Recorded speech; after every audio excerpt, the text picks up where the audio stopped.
Hello, in front of me I've got ZEEKER Dash Cam. In this video I'll show you how to mount it to front windshield.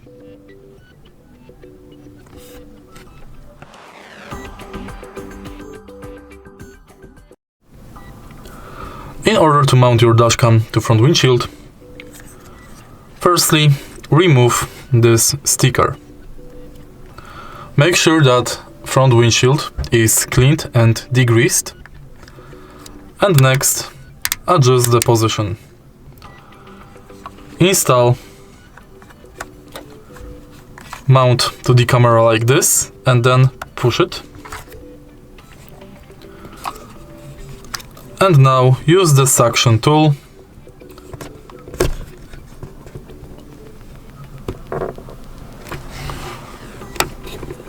to mount the dashcam.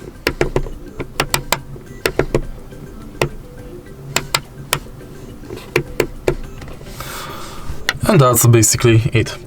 If you find this video helpful, please leave like, comment and subscribe.